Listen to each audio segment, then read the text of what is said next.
오늘은 성탄절, 인류의 구세주 예수 그리스도께서 이 땅에 오신 날이기 때문에 성탄의 목적이란 제목으로 하나님 말씀을 전해드리겠습니다. 그렇게도 귀하신 인류의 구세주 예수 그리스도께서 이 땅에 오신 목적이 무엇이겠습니까? 하나님 말씀은 오늘 본문 마태복음 1장 21절에 아들을 낳으린 이름을 예수라 하라. 이는 그가 자기 백성을 저희 죄에서 구원할 자이심이라고 말씀하고 있습니다. 왜 예수님께서 이 땅에 오신 첫 번째 목적이 자기 백성을 저희 죄에서 구원하심이라고 말씀하시겠습니까? 인류의 문제는 죄의 문제이고 인간의 문제는 죄의 문제이고 인간의 인류 역사상 가장 큰 원수와 장벽이 죄이기 때문에 로마서 5장 12절 말씀대로 이러므로 한 사람으로 말미암아 죄가 세상에 들어오고 죄로 말미암아 사망이 왔나니 이러므로 모든 사람이 죄를 지었으므로 사망이 모든 사람에게 이르렀느니라고 말씀하고 있습니다. 여러분들의 할아버지, 징조보, 고조보, 조상 어른들 안 돌아가시고 여기 천년만년 사시는 분이 있습니까? 에덴 동산의 아담 타락 이후 지구 역사상 모든 인생들은 다 죽고 죽어가고 있습니다. 로마서 기자는 3장 23절에 모든 사람이 죄를 범하여 하나님의 영광에 영원한 영생의 영광에 부활의 영광에 생명의 영광에 이르지 못했다고 말씀했습니다. 히브리서 9장 27절에는 한 번 죽는 것은 사람에게 정하신 것이요 그 후에는 심판이 있으리라고 말씀하고 있습니다. 저의 할머니께서 저희 아버지와 저희 고모님 둘을 길렀는데 우리 고모님이 19처녀로 일본에서 세상을 떠났습니다. 저희 할머니께서 얼마나 슬퍼하시는지 3일 4일 동안을 딸의 시체를 놓아주지 아니하고 갑수나 어찌 일본까지 와서 아버지 어머니 남동생을 버려두고 너 혼자 세상을 떠난다는 말이냐. 그렇게도 슬피 울고 울었지만은 죽은 딸을 살리지 못하였습니다. 이것이 무슨 연고이겠습니까? 바로 죄값이라고 말씀하고 있습니다. 죄 때문에 사망이 왔다고 말씀하고 있습니다. 그러므로 우리 예수님께서 이 죄 문제를 해결하고 우리를 죽음과 멸망과 지옥에서 영원히 구원해 주시기 위해서 이 땅에 오셨다고 말씀하고 있습니다. 할렐루야.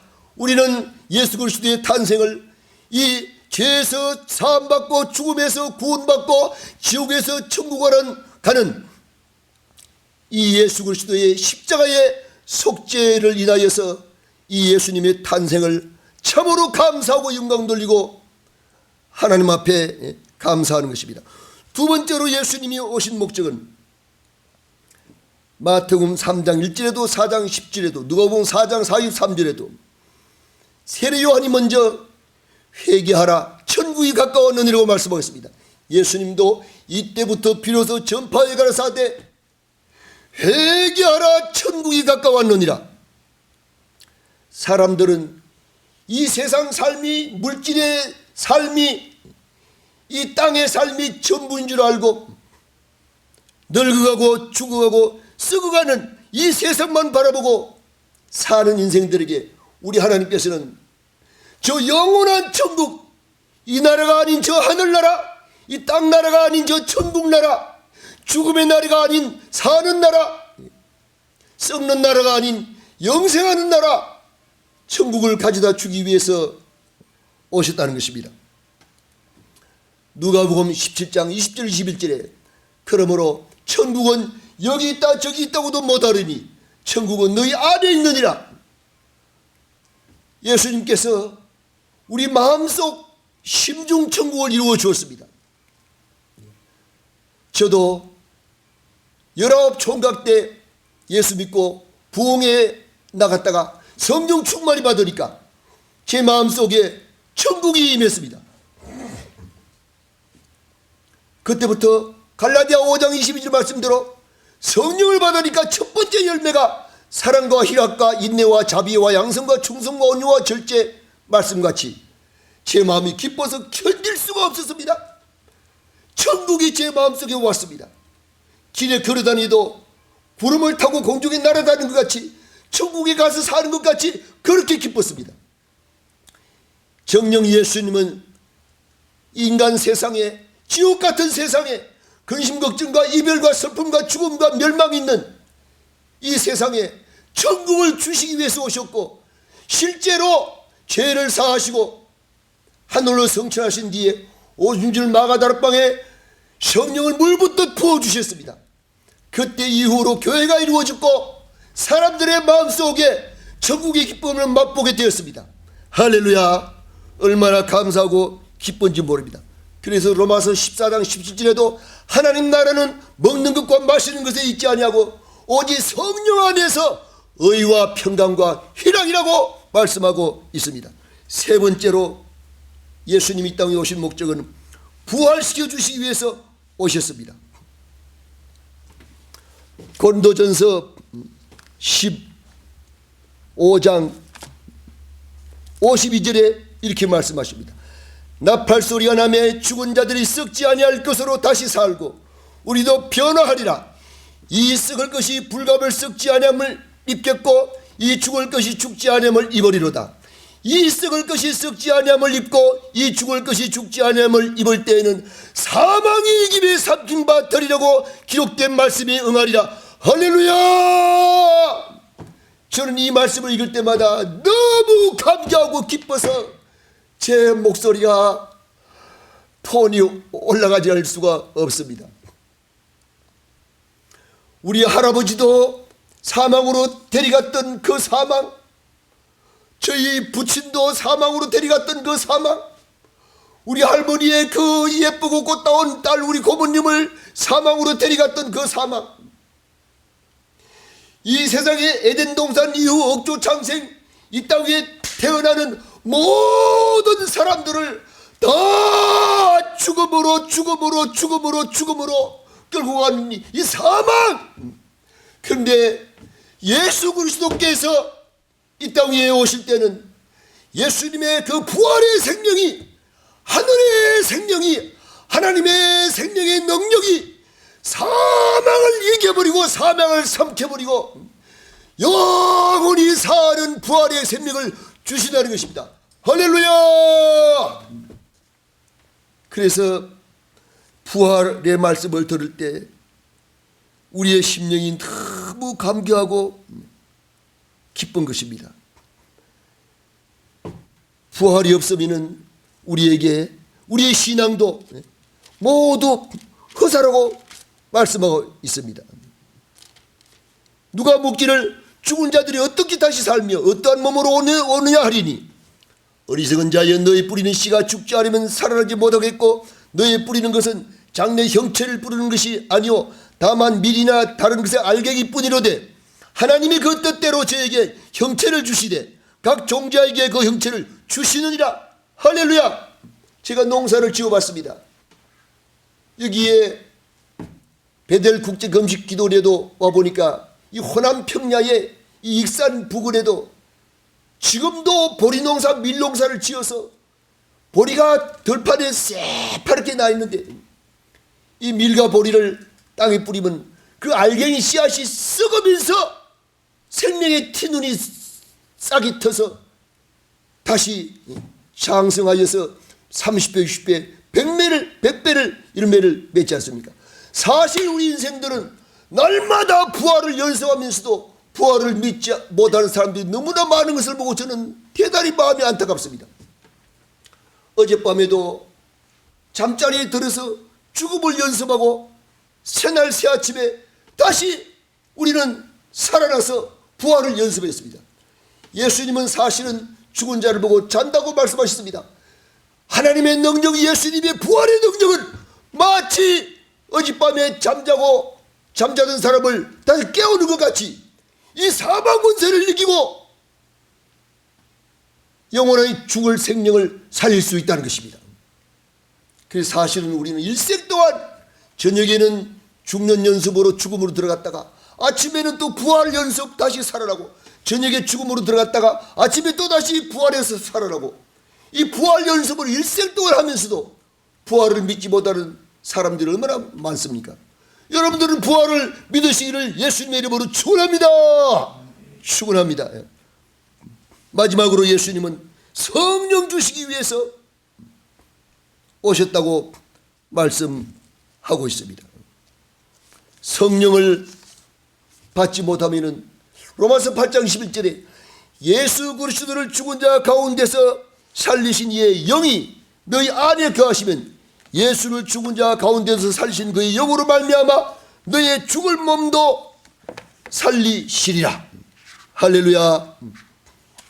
성령 받지 않으면 고린도전서 12장 3절에 예수를 구주라고 고백할 수 없다고 말했습니다. 성령으로 예수를 구주로 고백한다고 말씀하고 있습니다. 성령 받지 못하면 그리스도의 사람이 아니라고 로마서 8장 9절에 말씀하고 있습니다. 요한복음 3장에는 물과 성령으로 거듭나지 아니하면 하나님 나라를 볼 수도 없고 들어갈 수도 없다고 말씀하고 있습니다.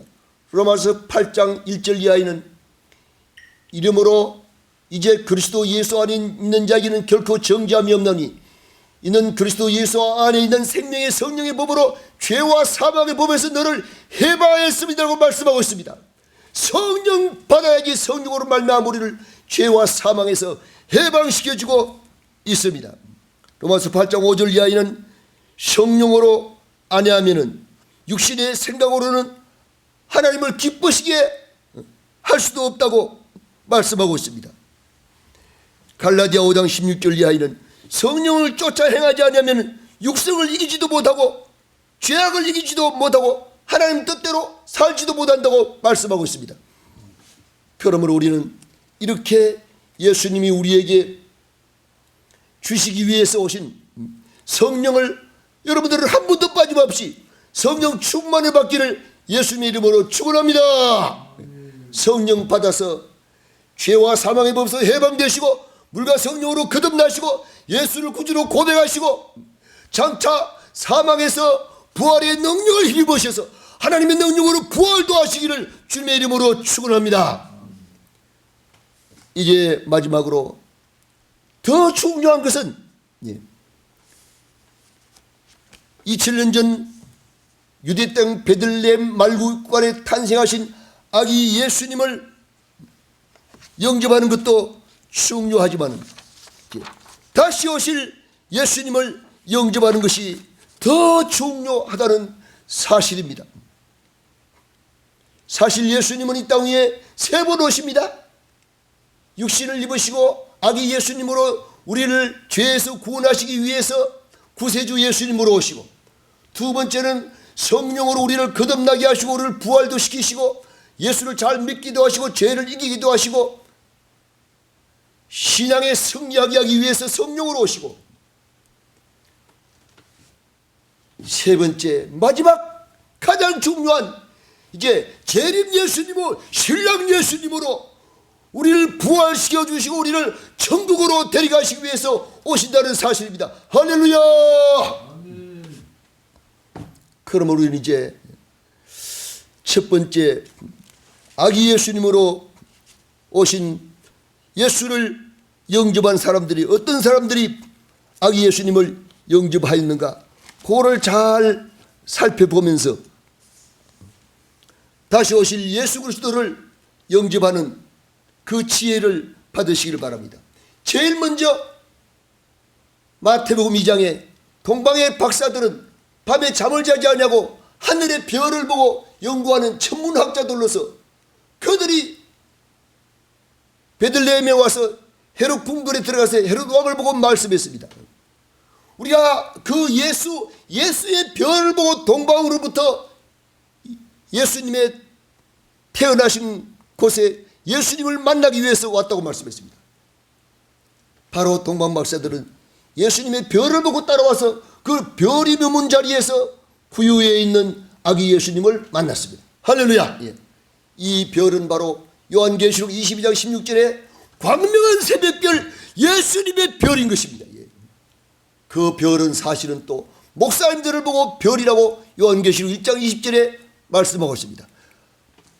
여러분들 교회에서 하나님 말씀을 전개해서 천국으로 인도하는 모든 목사님들은 하늘나라의 별이시고 천국으로 인도하는 양떼들을 천국으로 인도하는 별빛 역할을 하시는 분들입니다. 요한복음 5장 35절에는 요한은 겨서 비치는 등불이라고 말씀하고 있습니다. 그래서 예수님이 말라기 4장 2절에 의의 태양 되시고 광명한 새벽별 되시고 우리를 천국으로 인도하는 참 목자 별이 되시지만은 이 땅 위에 목사님들도 등불 역할을 하시고 별빛 역할을 하셔서 양떼 여러분들을 천국으로 인도하시기 때문에 끝까지 목사님들의 말씀을 잘 듣고 순종해서 천국까지 인도를 받기를 주님의 이름으로 축원합니다.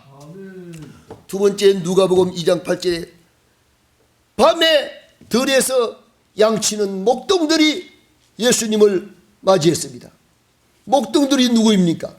목동들도 역시 밤에 잠을 자지 아니하고 깨어서 양을 치는 목자들입니다. 이것을 볼 때에 주님 말씀대로 한시 동안도 깨어 기도할 수 없더냐? 마음에는 원이로 돼 육신이 약하도다. 우리는 주님 오실 날이 가까워올수록 이 세상이 어두워 갈수록 사랑이 식어갈수록 깨어서 하나님 앞에 기도하고 내 영혼이 깨어있고 내 믿음이 살아있고 내 신앙생활도 살아있는 깨어있는 신앙생활 하셔야 될 줄로 믿습니다. 누가복음 2장 25절에는 시몬이라고 하는 이 사람이 의롭고 경건하여 이스라엘의 위로를 기다리는 사람이었습니다. 저가 주의 그리스도를 보기 전에 죽지 아니하리라 하는 성령의 지시를 받았더니 성령의 감동으로 성전에 들어가서 마침 예수님의 어머니 아버지가 율법의 전례대로 행하고자 해서 아기 예수를 데리고 할례를 행하러 왔을 때에 그 예수님을 제일 먼저 만나서는 아기 예수님을 품에 안고 하나님 앞에 영광을 돌렸습니다. 할렐루야. 예. 네 번째는 누가복음 2장 36절에 아셀 지파 바누엘의 딸 안나라는 여선지자가 매우 늙었는데 시집 가가지고 7년 동안만 남편하고 살다가 과부된 지가 84년입니다. 이 사람이 성전을 떠나지 아니하고 주야에 금식하며 기도함으로 섬기더니만 마침 이때에 나와서 하나님께 감사하고 예루살렘의 구속됨을 바라는 모든 사람에게 이 아기 예수에 대하여 말씀했습니다. 할렐루야. 이제 여러분들은 다시 오실 예수님을, 신랑으로 오시는 예수님을, 우리를 부활시켜 주기 위해서 오신 예수님을, 우리를 영원한 천국으로 데려가기 위해서 오시는 예수님을 어떻게 해야 영접할 수 있겠다는 것을 머릿속에 감이 잡히지 않습니까? 동방 박사들과 같이 여러분들의 교회 목사님들을 끝까지 따르셔야 되고 별빛 역할, 등불 역할 하셔서 천국으로 인도하는 목사님들이 강단에서 전개해 주시는 그 말씀을 아멘 아멘으로 받아서 여러분들 모두 천국에 들어가는 알곡 신자들이 되기를 주님의 이름으로 축원합니다.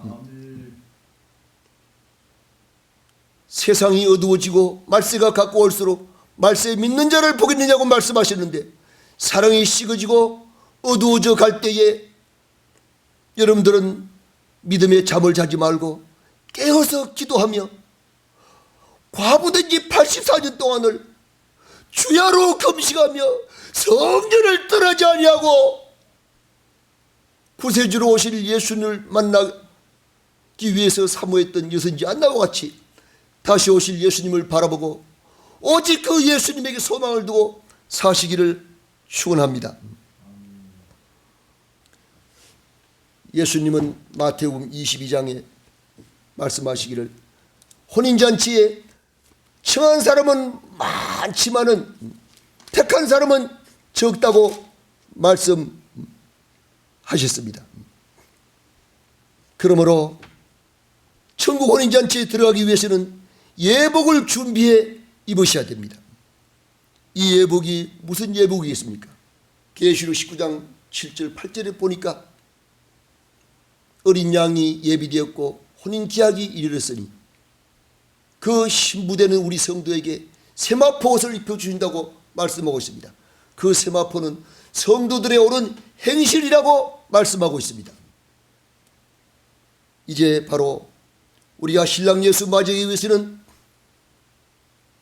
모든 결혼 예식장에 신부가 드레스 신부의 예복을 입지 아니하고 결혼식에 나가는 법이 없듯이 천국 혼인잔치에 예수 신랑 맞이하기 위해서는 천국 들어갈 세마포 흰옷 예복을 준비하여 입고 다시 오실 재림 예수님을 맞이하게 될 줄 믿습니다. 그래서 이 세마포 옷은 성도들의 옳은 행실이라고 말씀하고 있습니다. 어떤 행실이겠습니까?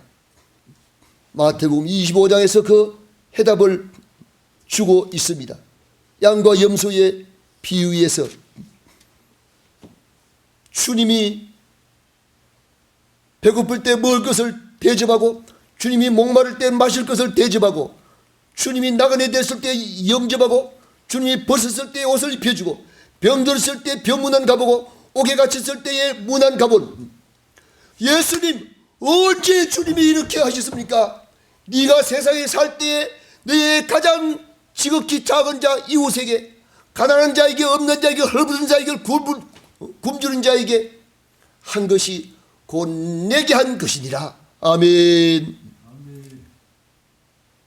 우리가 이 지상에서 나의 삶의 현장에서 내 눈길 손길 닿는 곳에 나의 도움이 필요한 사람에게 물 한 모금 밥 한 그릇 굶주린 자에게 헐벗은 자에게 옷 한 벌 구제헌금 성교헌금 건축헌금 이 땅에서 하나님 앞에 예수 이름으로 충성한 것이 모두 하늘나라에 올라가서 영원한 상급으로 쌓이는 줄을 믿습니다.